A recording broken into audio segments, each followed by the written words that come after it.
जय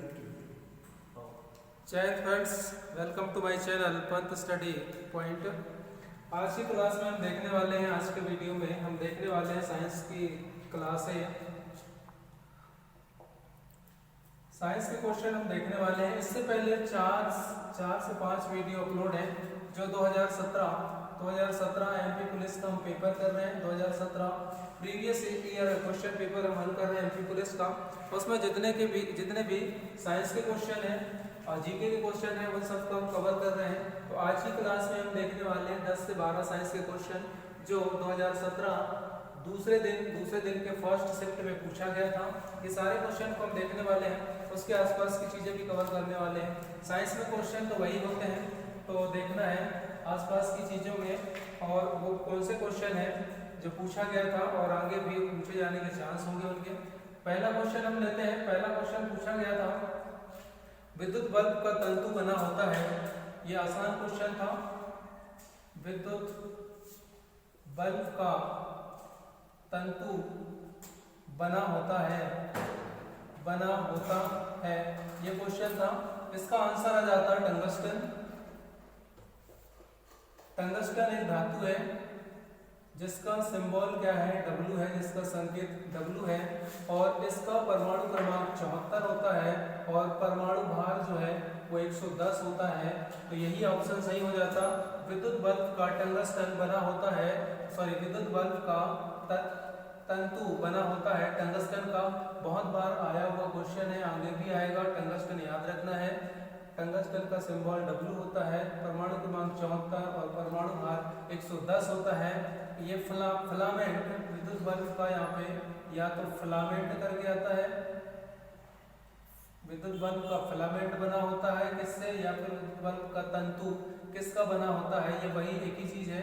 यदि हम बल्ब देखते हैं तो बल्ब में इस तरह से एक पतली सी तंतु होती है, उसी को हम टंगस्टन फिलामेंट या तंतु कहते हैं, जो किसका बना होता है, टंगस्टन का बना होता है।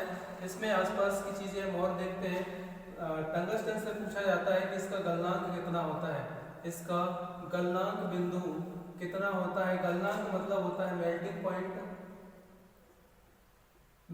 पॉइंट होता है। तो इसका जो मेल्टिंग पॉइंट है वो 3380 डिग्री सेल्सियस होता है। इतना इसका गलनांक बिंदु होता है। ये इंपॉर्टेंट चीज है, पूछा जाता है कि टंगस्टन का गलनांक कितना होता है। एक क्वेश्चन आता है, मध्य प्रदेश के अंदर टंगस्टन कहाँ पाया जाता है।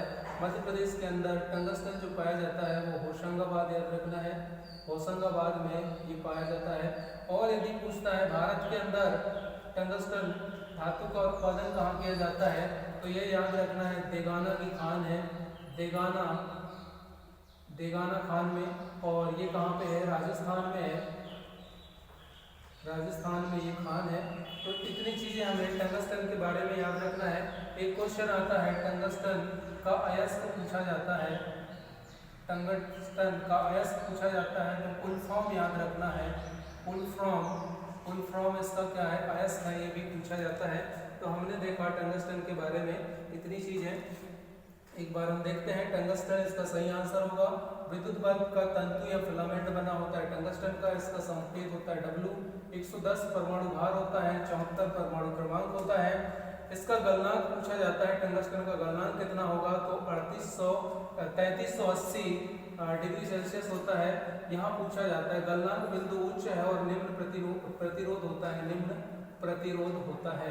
क्वेश्चन आता है कि टंगस्टन में होता है गलनांक उच्च होता है और निम्न प्रतिरोध होता है। गलनांक उच्च होने की वजह से ये जल्दी गलता नहीं है, जल्दी यह जो फिलामेंट है ये गलता नहीं है और बल्ब में टिका रहता है। और प्रतिरोध निम्न होता है, इसलिए बल्ब आसानी से जलता है।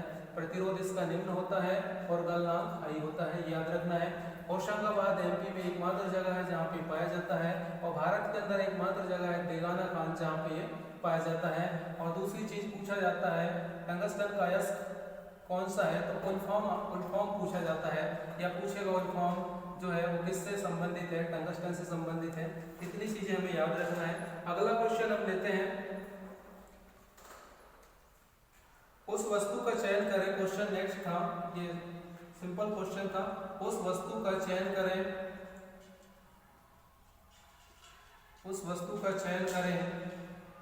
जो प्रकृति में जो प्राकृतिक संसाधन नहीं है, प्राकृतिक संसाधन नहीं है। ऑप्शन में बिजली दिया हुआ है, बिजली है, जल है, और अगला ऑप्शन है वायु, और अगला ऑप्शन है मृदा।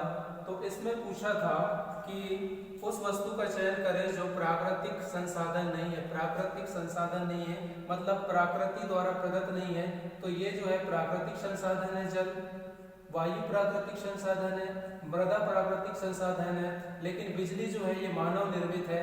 बिजली इसका सही आंसर हो जाएगा। बिजली जो है मानव निर्मित है मतलब कृत्रिम है, तो इसका सही आंसर होगा बिजली। ये जो है प्रकृति द्वारा उपहार में नहीं मिला है, जैसे प्रकृति द्वारा उपहार में मिले हैं वायु, जल, मृदा, उस तरह से बिजली जो है ये मानव निर्मित है, तो इसका सही आंसर हो जाएगा बिजली। अगला क्वेश्चन हम लेते हैं।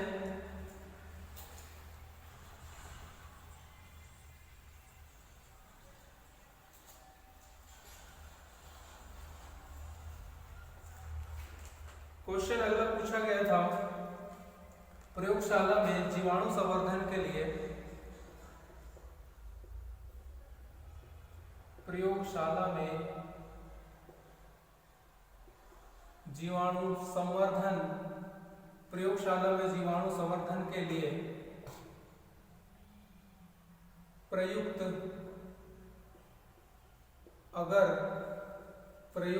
अगर खालिस्तान माध्यम का स्रोत है, खालिस्तान माध्यम का स्रोत है, इस तरह से पूछा गया था क्वेश्चन। प्रयोगशाला में जीवाणु संवर्धन के लिए प्रयुक्त अगर, ये याद रखना है, अगर हम इसको कहते हैं, अगर खालिस्तान माध्यम का स्रोत है, खालिस्तान माध्यम का स्रोत है, इसका आंसर आ जाता लाल शैवाल। क्वेश्चन पूछा जाता है लाल शैवाल, इसका आंसर आ जाता। तो यहाँ से क्वेश्चन आता है हमको अगर जो है वो कहाँ से प्राप्त होता है, तो अगर हमको लाल शैवाल से प्राप्त होता है। अगर ये क्वेश्चन बहुत बार आया हुआ है कि लाल शैवाल से हमें क्या मिलता है, अगर या पूछा जाए कि अगर का मुख्य स्रोत क्या है, तो लाल शैवाल है, और इसका प्रयोग होता है प्रयोगशाला में, इसका प्रयोग होता है प्रयोगशाला में, इसका प्रयोग किया जाता है अगर का, और ये होता है जीवाणुओं के संवर्धन के लिए, जीवाणुओं के संवर्धन के लिए, जीवाणु के भोजन के रूप में अगर का यूज होता है प्रयोगशाला में। तो याद रखना है अगर का उपयोग प्रयोगशाला में होता है जीवाणु के संवर्धन, उनके भोजन के लिए। और अगर हमको मिलता कहाँ से है, लाल शैवाल से। ऑप्शन में हरा शैवाल, भूरा शैवाल, इस तरह से ऑप्शन दिया होता है, लेकिन हमें याद रखना है लाल शैवाल से ही हमें क्या मिलता है, अगर मिलता है। इतनी चीजें हमें याद रखना पड़ेगा। इसका उपयोग अगर का उपयोग होता है, और अगरबत्ती बनाने में भी इसका उपयोग होता है। तो इतनी चीजें हमने देखा। यहाँ से यदि क्वेश्चन आता है कि अगरबत्ती बनाने में किसका उपयोग होता है, अगर प्रयोगशाला में जीवाणु संवर्धन या जीवाणु के भोजन के रूप में किसका प्रयोग किया जाता है, अगर का मुख्य स्रोत क्या है, लाल शैवाल है, लाल शैवाल से ही अगर हमें प्राप्त होता है। तो अगर हमको याद रखना है, अगर है, नाम ही है अगर। नेक्स्ट क्वेश्चन हम देखते हैं। अगला क्वेश्चन क्या पूछा गया था, हृदय खालिस्तान से बना होता है, हृदय खालिस्तान से बना होता है, हृदय खालिस्तान से बना होता है। ऑप्शन में दिया था पेशी ऊतक, ऑप्शन में दिया था पेशी ऊतक, तंत्रिका ऊतक और संयोजी ऊतक, और दिया हुआ था नॉन ऑफ दिस। इसका सही आंसर हो जाता पेशी ऊतक। हृदय किससे बना हुआ है, पेशी ऊतक से बना है, याद रखना है, आगे भी पूछा जाएगा। पेशी ऊतक से बना है हृदय। तंत्रिका ऊतक नहीं आएगा, संयोजी ऊतक नहीं आएगा, तो इसका सही आंसर होगा पेशी ऊतक। अब संयोजी ऊतक की हम बात करें तो संयोजी ऊतक हमारे शरीर में रक्त होता है, एक तो संयोजी ऊतक रक्त है और एक लसिका है। संयोजी ऊतक रक्त है, लसिका है, टेंडन है और लिगामेंट्स है। तो ये हमारे संयोजी ऊतक है। रक्त जो है ये पूछा जाता है, रक्त जो है कैसा ऊतक है, संयोजी ऊतक है, तरल संयोजी ऊतक है, क्योंकि ये तरल फॉर्म में होते हैं, तरल मतलब लिक्विड फॉर्म में होते हैं। लसिका और रक्त, इसलिए तरल संयोजी ऊतक है। टेंडन में याद रखना है, टेंडन जो है किसको किससे जोड़ता है, तो इसके लिए याद रखना है एमबीटी, एमबीटी याद रखना है। तो मसल्स को बोन से जोड़ता है कौन, टेंडन। टी से टेंडन हो जाएगा, एम से मसल्स और बी से बोन हो जाएगा, मतलब मांसपेशी को हड्डी से जोड़ता है कौन, मांसपेशी को हड्डी से जोड़ता है टेंडन। पूछा जाता है टेंडन का दूसरा नाम याद रखना है, इसको कंडरा भी कहते हैं, कंडरा भी कहते हैं। वही हम बात करें लिगामेंट्स की, तो लिगामेंट्स को जो है वो स्नायुबंध कहते हैं, स्नायुबंध हम लिगामेंट्स को कहते हैं। और लिगामेंट्स के लिए याद रखना है बी डबल बी। तो लिगामेंट्स क्या करता है, बोन, अगला बी का मतलब बोन, बोन से बोन मतलब हड्डी से हड्डी को कनेक्ट करता है कौन, लिगामेंट्स। तो ये खूब आए हुए क्वेश्चन है, याद रखना है। टेंडन मांसपेशी को हड्डी से जोड़ता है टेंडन, और हड्डी से हड्डी को जोड़ता है लिगामेंट्स, जिसको दूसरे शब्दों में स्नायुबंध भी कहते हैं। और रक्त और लसिका कैसे हैं, तरल ऊतक है, तरल संयोजी ऊतक है। तो इसका सही आंसर हो जाएगा हृदय का पेशी ऊतक, हृदय का सही आंसर होगा पेशी ऊतक। हृदय से क्वेश्चन आता है कार्डियोग्राफ, कार्डियोग्राफ या ग्राम लिखा होता है, कार्डियोग्राफ का संबंध किससे है, हृदय, हृदय की धड़कन को मापने के लिए कार्डियोग्राफ का उपयोग होता है। एक क्वेश्चन आता है ईसीजी का संबंध किससे होगा, ईसीजी का संबंध हृदय से है, इसका फुल फॉर्म पूछा जाता है इलेक्ट्रोकार्डियोग्राफ, इलेक्ट्रोकार्डियोग्राफ यही है इलेक्ट्रोकार्डियोग्राफ। तो ये हृदय से संबंधित है, इलेक्ट्रोकार्डियोग्राफ ईसीजी का सीधे सीधे संबंध पूछता है हृदय से। और यदि हमसे पूछे ईईजी का संबंध यदि हमसे पूछता है तो हमको बताना है मस्तिष्क, इसका संबंध जो है मस्तिष्क से है। इलेक्ट्रोएंसेफेलोग्राफ होता है इसका फुल फॉर्म, इलेक्ट्रोएंसेफेलोग्राफ होता है इसका फुल फॉर्म, तो याद रखना है। फिर यहाँ से पूछा जाता है कि हमारा हृदय जो है 1 मिनट में कितनी बार धड़कता है, तो 1 मिनट में 72 बार धड़कता है, ये सभी जानते हैं, ये याद रखना है। नेक्स्ट क्वेश्चन हम लेते हैं, क्या पूछा गया था,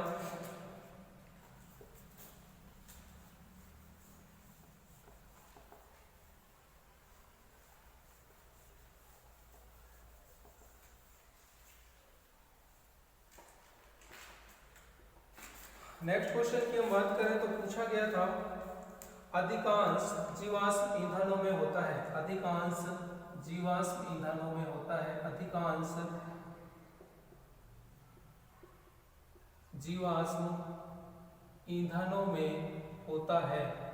ऑप्शन दिया हुआ था अपभ्रंशन,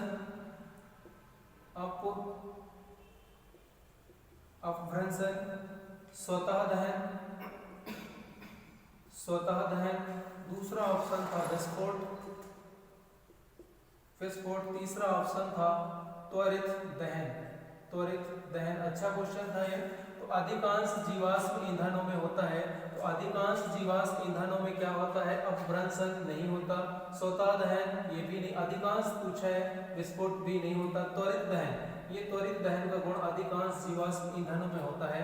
अधिकांश जीवाश्म ईंधन की हम बात करें मिट्टी तेल, डीजल, पेट्रोल, तो इसमें त्वरित दहन, तुरंत जलने का जो गुण है, तुरंत जलने का, ज्वलनशील जो होते हैं, तो तुरंत जलने का ये गुण होता है, इसलिए सही आंसर हो जाएगा हमें हमारा त्वरित दहन। त्वरित दहन जो है इसका सही आंसर होगा।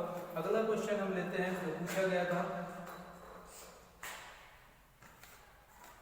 क्वेश्चन था गुणसूत्र उपस्थित होते हैं। क्वेश्चन ये था कि गुणसूत्र जो है, गुणसूत्र उपस्थित होते हैं। ऑप्शन दिया था गाल्जी का है, ऑप्शन दिया हुआ था गाल्जी का है, दूसरा दिया हुआ था नाभिक, तीसरा दिया हुआ था रसधानी, और चौथा दिया हुआ था लवक। तो इसमें सही आंसर आ जाएगा गुणसूत्र उपस्थित होते हैं।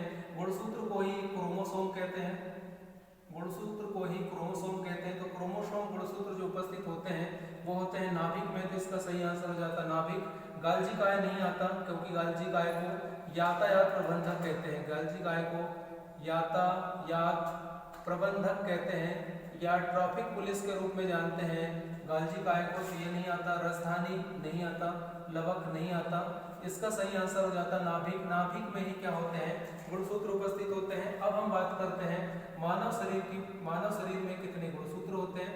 मानव शरीर में 23 जोड़े गुणसूत्र होते हैं, मानव शरीर में 23 जोड़े, और यदि कुल की बात करें तो कुल 46 गुणसूत्र होते हैं। पूछा जाता है मानव शरीर में जोड़े में कितने गुणसूत्र होते हैं, 23, कुल कितने होते हैं, 46, तो ये याद रखना है।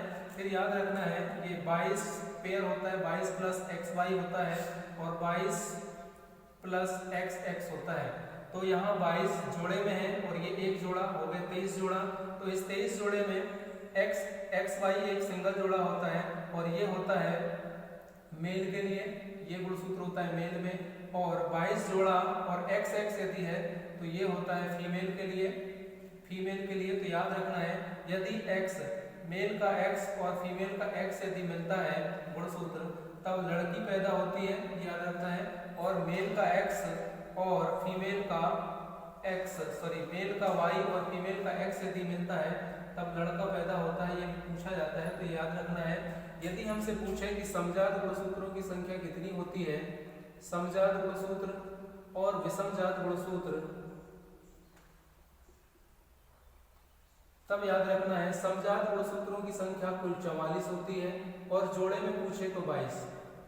यदि समजात गुणसूत्रों की संख्या पूछा जाता है तो कुल 44 और जोड़े में 22।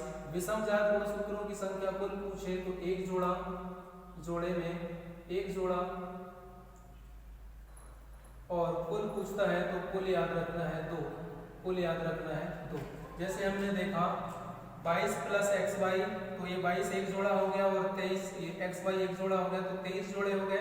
23 जोड़े में XY जो होगा वो मेल के लिए होगा, 22 जोड़े में XX जो होगा वो फीमेल के लिए होगा। यदि XX मिलते हैं तो लड़की पैदा होती है, और XY गुणसूत्र मिलते हैं तब लड़का पैदा होता है। वहीं पे हम देखते हैं कि टोटल जो समजात गुणसूत्रों की संख्या है 44 होते हैं टोटल समजात। जैसे हमने लिखा कि 22 प्लस XX या 22 प्लस XY, ठीक। तो जोड़े में ये समजात हो गया, समजात जोड़े में 22 है, समजात जोड़े में 22 गुणसूत्र हैं, और कुल की यदि बात करें तो इसका डबल कर देंगे तो क्या हो जाएगा 44। वहीं हम बात करें विषमजात गुणसूत्रों की संख्या, तो जोड़े में एक ही होता है, जोड़े में एक ही होता है, जैसे ये एक है, ये एक है। और कुल की बात करें तो कुल X और ये Y, तो इस तरह से याद रखना है। पूछा जाता है समजात गुणसूत्रों की संख्या, विषमजात गुणसूत्रों की संख्या, कुल में भी पूछा जाता है, जोड़े में भी पूछा जाता है।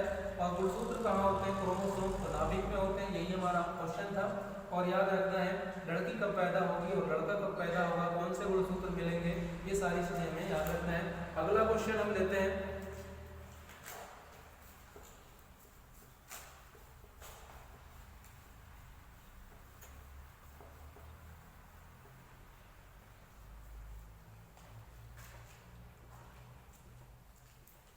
अगला क्वेश्चन पूछा गया था, नदी के किनारे खड़ा व्यक्ति पानी में एक मछली देखता है। नदी के किनारे खड़ा व्यक्ति पानी में एक मछली देखता है, उसे मछली दिखेगी, उसे मछली दिखेगी।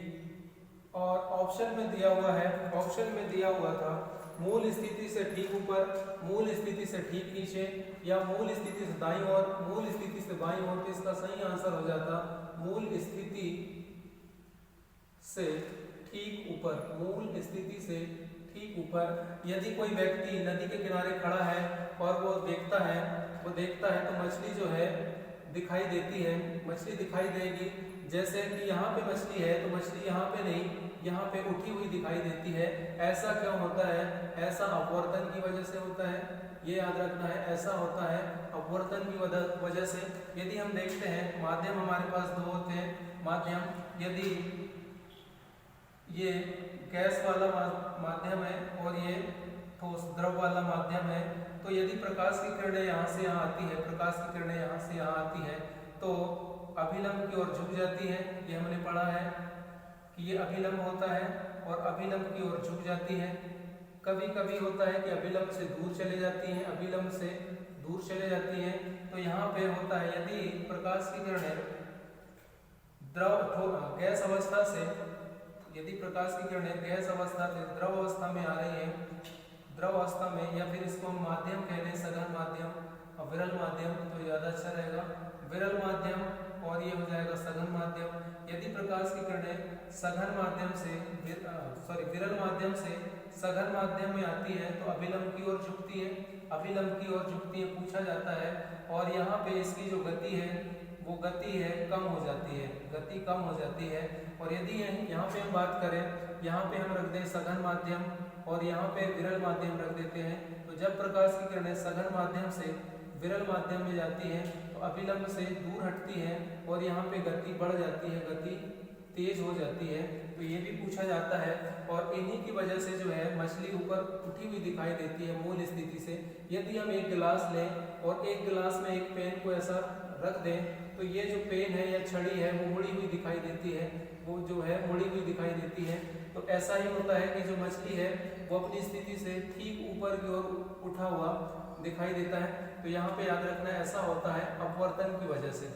तो हमको याद रखना है जब प्रकाश की किरणें विरल से सघन माध्यम में जाती हैं तो अभिलंब की ओर झुकती है और गति कम हो जाती है, गति यहाँ पे कम हो जाती है। और सघन से विरल में जाती है तो गति यहाँ पे तेज हो जाती है और अभिलंब से दूर होती है। ये क्वेश्चन था।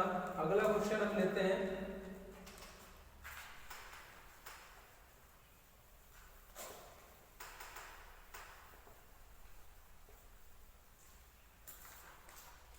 अगला क्वेश्चन पूछा गया था, वाहन के पहियों में खांचों को बनाया जाता है ताकि वाहन के जो पहिए होते हैं, वाहन के पहियों में खांचा बनाया जाता है ताकि, इसका सही आंसर हो जाएगा घर्षण में वृद्धि। इसका सही आंसर हो जाएगा घर्षण में वृद्धि। घर्षण में वृद्धि करने के लिए जो है वाहनों के पहियों में खांचा जो बना होता है, क्यों बना होता है? घर्षण में वृद्धि करने के लिए। घर्षण में वृद्धि होगी तभी जो है गाड़ी में बैलेंस, गाड़ी कंट्रोल होगी। यदि घर्षण कम हो जाता है, घर्षण कम हो जाता है तो वहाँ पे फिसलन ज़्यादा होगी और गाड़ी जो है स्लिप भी हो सकती है। तो याद रखना है वाहनों के पहियों में खांचा इसलिए बनाया जाता है घर्षण की वृद्धि करने के लिए, घर्षण की वृद्धि करने के लिए।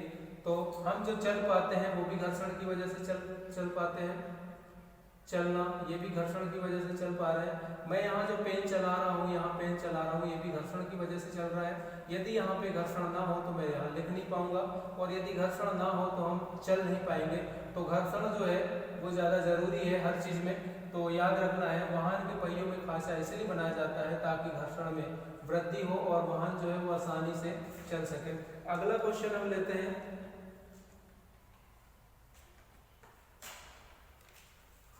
क्वेश्चन था अगला, किसको घर्षण द्वारा आवेशित नहीं किया जा सकता? किसको घर्षण द्वारा आवेशित नहीं किया जा सकता? किसको घर्षण द्वारा आवेशित नहीं किया जा सकता? ये क्वेश्चन था हमारा। ऑप्शन में दिया हुआ था कॉपर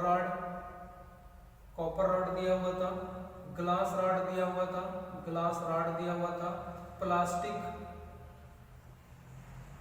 प्लास्टिक दिया हुआ था, और फुलाया हुआ गुब्बारा दिया हुआ था। तो इसका सही आंसर हो जाता है किसको घर्षण द्वारा आवेशित नहीं किया जा सकता। तो यहाँ पे सही आंसर आ जाएगा इसका कॉपर रॉड को घर्षण द्वारा आवेशित नहीं किया जा सकता। बाकी ग्लास को और प्लास्टिक को और गुब्बारा तीनों को घर्षण द्वारा आवेशित हम कर सकते हैं, लेकिन कॉपर रॉड को घर्षण द्वारा आवेशित नहीं किया जा सकता है। कॉपर रॉड को आवेशित करना है तो यहाँ पे क्या करना पड़ेगा? विद्युत प्रवाह करना पड़ेगा। इसलिए सही आंसर हो जाता है इसका कॉपर रॉड।